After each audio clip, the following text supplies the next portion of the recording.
Me and my executive team have no knowledge of a reality show, and it's not under consideration. Your response is to confirm that you will not do a reality show. There are no plans whatsoever to do a reality show. A surreal report that could turn immigration into a TV show. The Trump administration says it's in the very beginning stages of the vetting process for a reported immigrant reality TV show where immigrants would compete to prove they are the most American with a chance to win U.S. citizenship. How seriously do you think the Department of Homeland Security is taking your pitch?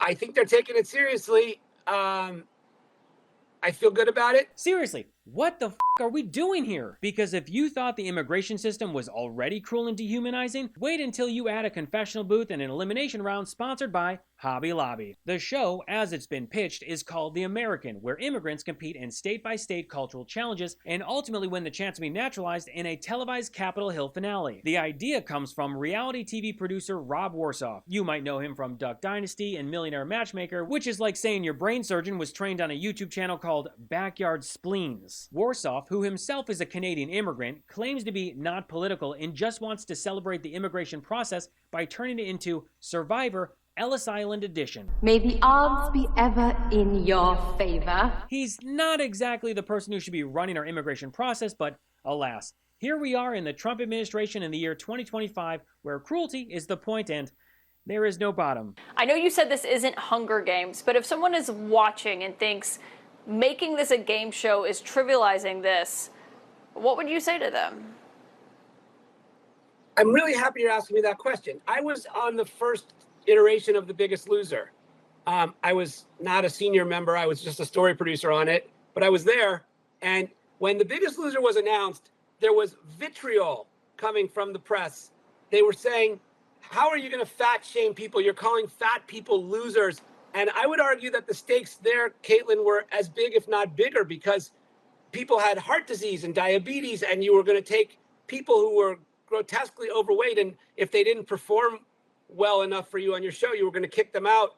And that was terrible. And then, of course, when everybody watched the show, they went, oh, of course, that's not the show that we were expecting. This is a wonderful show. All right, this guy can all the way off. He's trying to justify this show by comparing immigrants trying to become citizens with The Biggest Loser. And anybody with half a brain, with a critical mind, thinking about this show for 5 seconds would, of course, conclude that it's not the Hunger Games, that it's not some mean-spirited thing that's trying to deport people. It's exactly the opposite of that. I'm very fortunate and lucky and honored to be an American, and I want everybody to understand the process. By the way, most Americans can't pass a basic civics test, and I want to bring people born in America to face off against our future Americans and see how well they would do. Because guess what? Most people can't. This is disgusting and inhumane. This guy is turning human lives into a game show for political points and entertainment. The program pitch reportedly starts with 12 pre-vetted contestants arriving at Ellis Island in New York City aboard the Citizen ship.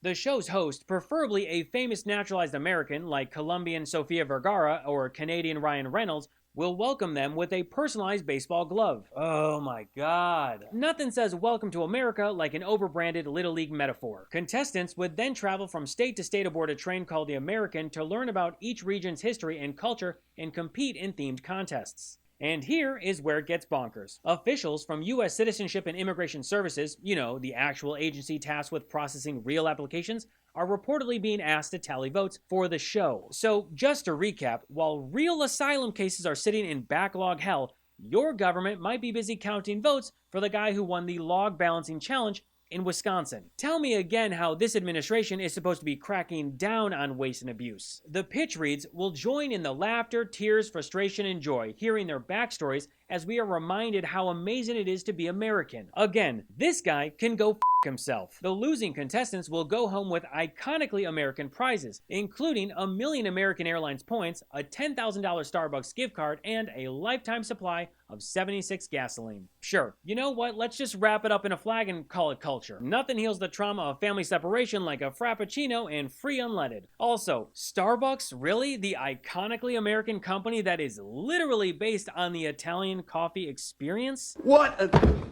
idiot! According to Warsaw, even if you lose, you'll still have a leg up in the traditional naturalization process. Oh great! The big winner, meanwhile, will get sworn in as an American citizen on Capitol Hill by a top American politician or judge. The pitch reads, "There won't be a dry eye within 10 miles. Just so everyone understands this situation, our government wants to make immigrants compete like animals for our entertainment, while we mass deport Latino families and at the same time let Afrikaners from South Africa just stroll in, no questions asked." Plane chartered by the State Department, a process that usually takes years, greeted by a top-ranking U.S. diplomat. Welcome. Welcome to the United States of America. And this from President Trump. It's a genocide that's taking place that you people don't want to write about, but it's a terrible thing that's taking place, and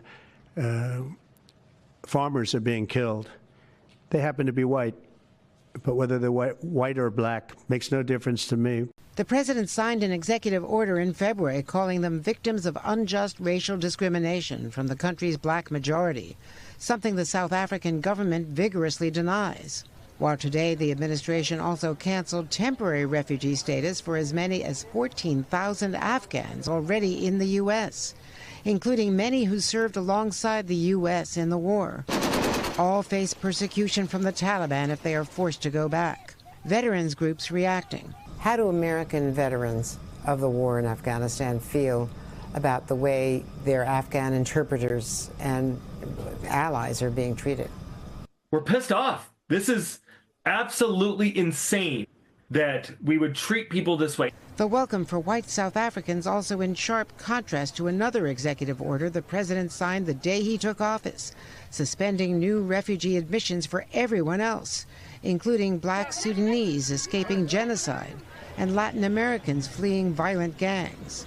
Some tonight question whether Elon Musk played a role in winning refugee status for his fellow white South Africans, because he has repeatedly posted on his platform X about their plight. Suspicious. That pause, of course, was subject from the very beginning to exceptions where it was determined that this would be in the interest of the United States.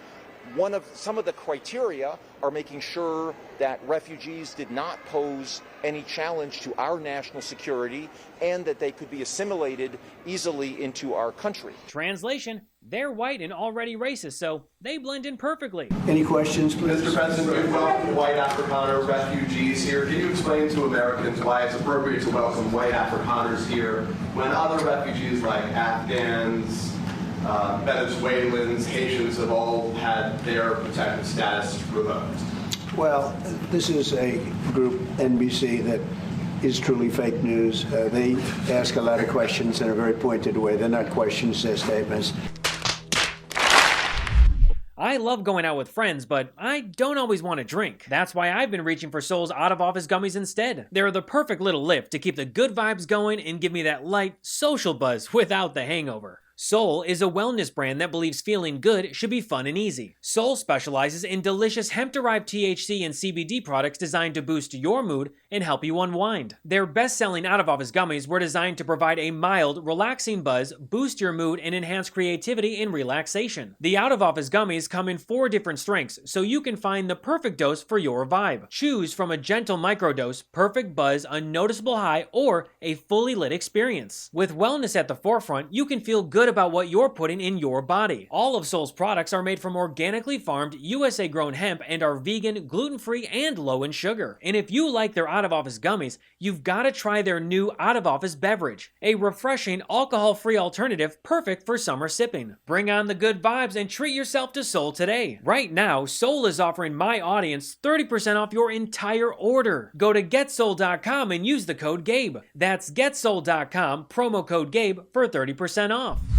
But let's not forget who's supporting this dystopian game show. Kristi Noem, Trump's Homeland Security Secretary. She's already known as Ice Barbie because she runs DHS like it's a Call of Duty Instagram Ops edition. Whatever got you here, Secretary Noem, I'm glad you found time among your many photo ops and costume changes to testify about why President Trump is seeking more taxpayer dollars and what you plan to do with that money if you get it.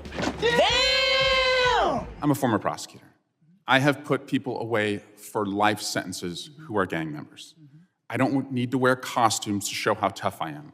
What makes me different from you is when I put those individuals away, I did it with the weight of the law behind me. You agree, though, that this is doctored, is that right? The same protocols that are Madam applied Secretary, to every I want you to have individual with credibility, law and enforcement. I want you to be taken seriously. Is this doctored or is it not Sir, doctored? I am taken quite seriously Is it because I approach doctored or my not job doctored? with the importance that the president has given me to do I understand. my job. Is it doctored or One not thing doctored? that's important to remember is that every single time a case is built, Madam against Secretary, I have a individuals, 7-year-old, the a same 6-year-old, and a 3-year-old. I have a bullshit detector. I'm just asking you, is this doctored or not doctored? Sir, the protocols in the case built against Can you Enrico answer the Garcia question? were exactly the same. Madam Secretary, I don't have you're- any knowledge as to that photo you're pointing to. Okay, can you I take her, don't, sir. can you show her the photo? Walk her the photo down there. No, that one. Please take a look at this photo. It was tweeted by the president on April 21. It's been hanging out there for about a month. So what is your point? Over and over and over again, dodging, deflecting, denying. Swalwell had a staffer print the real image and hold it up in her face, and she still wouldn't acknowledge it. She also has no idea what she's doing. So, Secretary Noem, what is habeas corpus? Well, habeas corpus is a constitutional right that the president has to be able to remove people from this country and suspend their right let me stop you, ma'am. Suspend their right Habeas to. corpus, excuse me, that's incorrect. President habeas Lincoln corpus, used it. Excuse me. Habeas corpus is the legal principle that requires that the government provide a public reason for detaining and imprisoning people. If not for that protection, the government could simply arrest people, including American citizens, and hold them indefinitely for no reason. Habeas corpus is the foundational right that separates free societies like America from police states like North Korea. As a senator from the Live Free or Die state, this matters a lot to me and my constituents and to all Americans. So, Secretary Noem, do you support the core protection that habeas corpus provides, that the government must provide a public reason in order to detain and imprison someone? Yeah, I support habeas corpus. I also recognize that the President of the United States has the authority under the Constitution to decide if it should be suspended or not. It has never Let been, us be clear, though, it that has this never president... been done. It has never been done without approval of Congress. Even Abraham Lincoln got retroactive approval from Congress. When it comes to Kristi Noem, it isn't about honoring the law. It's about content, vanity, and authoritarian cosplay. This is the kind of person pushing for a citizenship game show. This is the kind of person overseeing deportation policy. This is the kind of person with no soul. Thanks for watching. If you want to support my work on What Was That, the best way is by becoming a paid subscriber at whatwasthat.show. I'm fully independent, so your support helps run this one-man operation. By supporting, you'll get episodes, deep dive breakdowns, and articles you won't find anywhere else. That's whatwasthat.show. Prefer to listen while you're on the go? What Was That is available on all major podcast platforms. Apple, Spotify, you name it. Until next time, I'm Gabe Sanchez, and this has been What Was That?